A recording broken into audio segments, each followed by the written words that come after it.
شهید سید قطب د فکر نظریه منبر او سنګر اتل کله چې د کفر د استبداد ظلم او تیری پر وړاندې د فکري او جهادي مبارزې نوم یادیږي نو اړینه ده چې د مفسر شهید سید قطب نوم هم یاد کړل شي.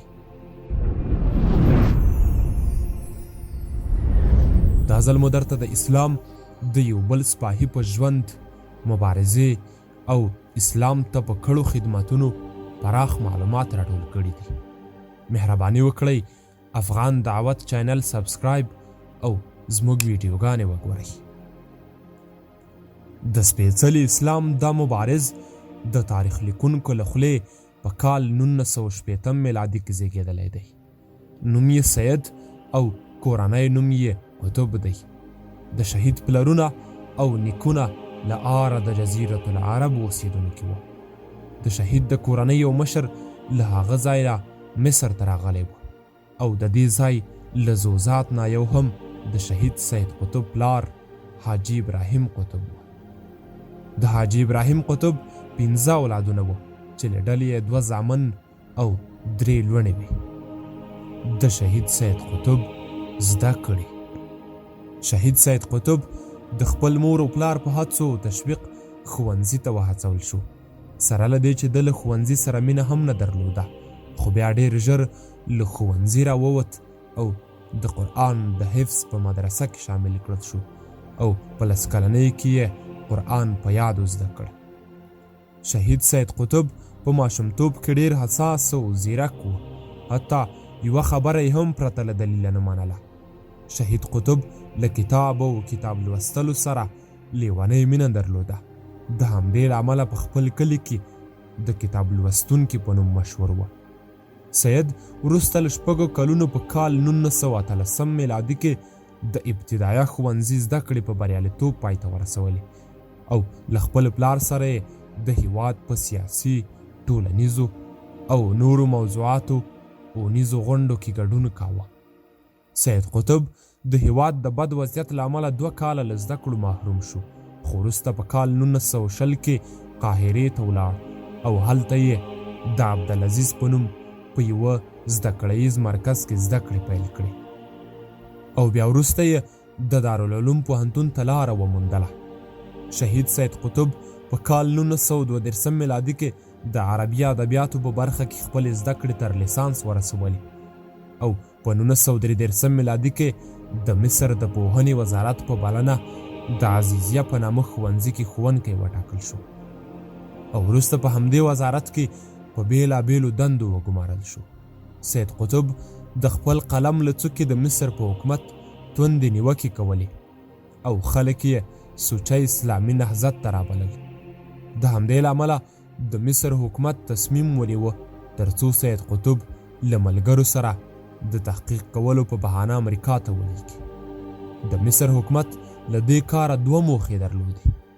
لومړی دا چې سید قطب د مصر له ټولنیزې او فرهنګي اوضاع لرې وساتي. دویم تر څو د غربي افکارو تر تاثیر لاندې راشي. نو په همدې اساس شهید قطب په کال 1948 میلادي کې امریکا ته ولاړ. شهید قطب د مصر د حکومت د هیلو په خلاف په امریکا کې د خپلې خوښې تحقیق پیل کړ. ښوونځیو ته به او د زده کړو طریقې به یې زده کولې. هغه همدارنګه د رسنیو لار خپله کړه. ورځپاڼو، راډیوګانو او تلویزیونونو ته یې مخه کړه او فعالیتونه یې پیل کړل. شهید قطب په کال 1950 میلادي کې بیرته مصر ته راغی او د پوهنې وزارت د دفتر د رئیس په توګه وټاکل شو. د امریکا سفر نه یوازې دی له خپلو موخو ونه ګرځاوه بلکې لا یې هم پیاوړی کړ تر څو د استعمار پر ضد وجنګېږي. شهید قطب په کال 1954 میلادي کې له خپلې دندې استعفا وړاندې کړه.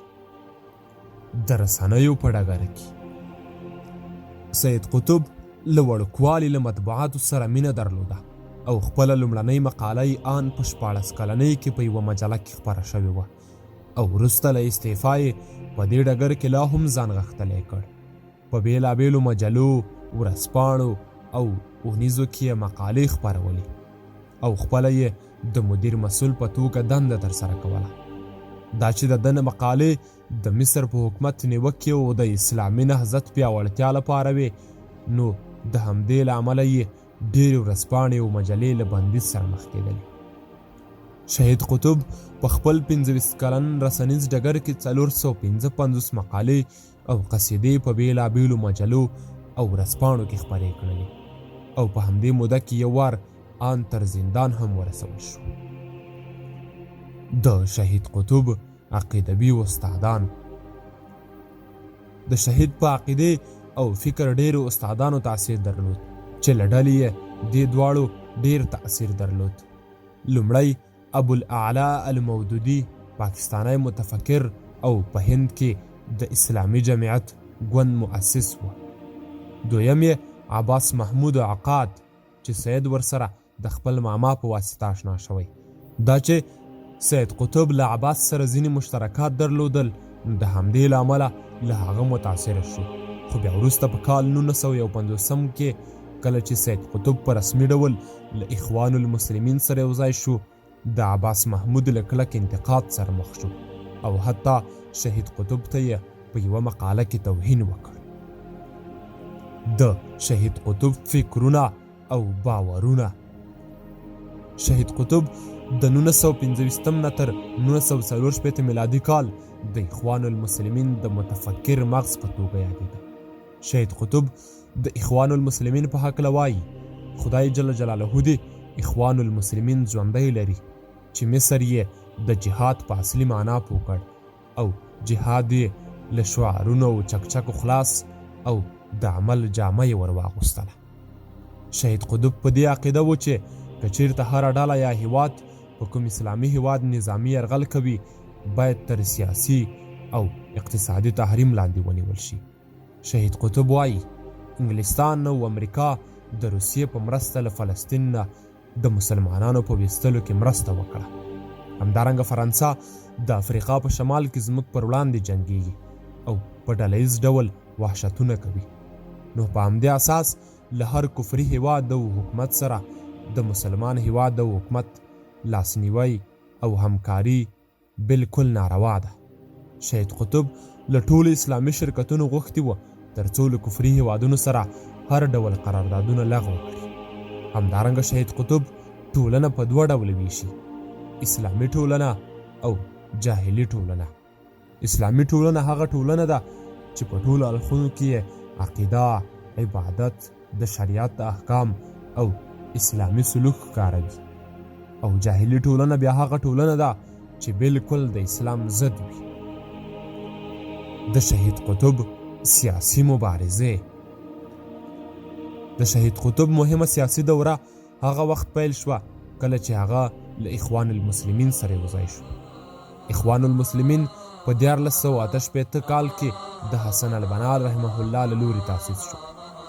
اخوان المسلمین د شهید قطب په څیر د مبارزو ځوانانو په شتون کې خپله سیاسي مبارزه په چټکتیا او زړورتیا سره ترسره کوله.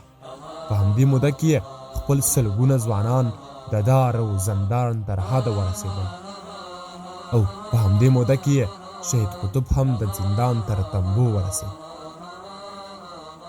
د سید قطب رحمه الله احصار.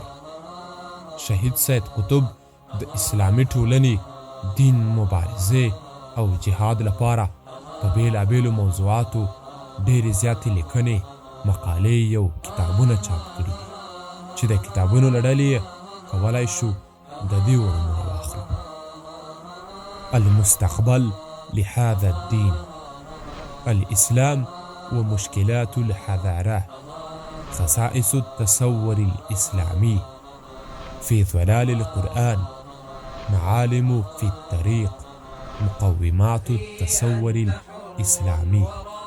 په ټوله کې د سید قطب رحمه الله ژوند 3 مرحلې درلودې. لومړی فني اسلامي مرحله له کال 1945 نه تر 1940 پورې. دویم اسلامي فکري مرحله له کال 1940 نه تر 1953 پورې. دریم اسلامي تحریکي مرحله له 1953 نه تر 1960 پورې. د سید قطب شهادت. بالاخره سید قطب په کال 1965 کې زنداني شو او وروسته له 4 میاشتې زندان او محکمې وروسته د مصر د قاضي فواد دجوي له لوري په سید قطب د اعدام حکم صادر شو. أخي قد سرت من يديك الدماء أبت أن تشلى بقيد الإماء سترفع قربانها للسماء مخضبة بوسام الخلود مخضبة بوسام الخلود. أخي هل تراك سئمت الكفاح وألقيت عن كاهليك السلاح فمن د شهید قطب ځینو ملګرو له هغه وغوښتل ترڅو په کړو کارونو بخښنه وغواړي او شاید له اعدام بچ شي، خو هغه وویل زه هیڅکله په هغو کارونو بخښنه نه غواړم چې د خدای جل جلاله لپاره مې کړي. او بالاخره په کال 1965 میلادي کال د اګست په 9 د لمر خاته پر مهال د دار تختې ته وخېژول شو. روح یې ښاد او د اسلام بیرغ دی د داسې ځوانانو په قربانیو رپان. تبيد رؤوس الأفاعي إلى أن تبيد سأثار لكن لرب ودين وأمضي على سنتي في يقين فإما إلى النصر فوق الأنام وإما إلى الله في الخالدين وإما إلى الله في الخالدين. په دې درواغجنه نړۍ کې د سید قطب په څیر تحریکي تیوریسن او د عملو د ډګر شهسوار ډېر کمساری او حیرانونکی دی. تاسو د نورو جریانونو ډېری نظریاتي پنځونکي یوازې په تیوري کې ګورئ. هغوی د خپلو نظریو لپاره په خواریو او مبارزه کې نشي لیدلی.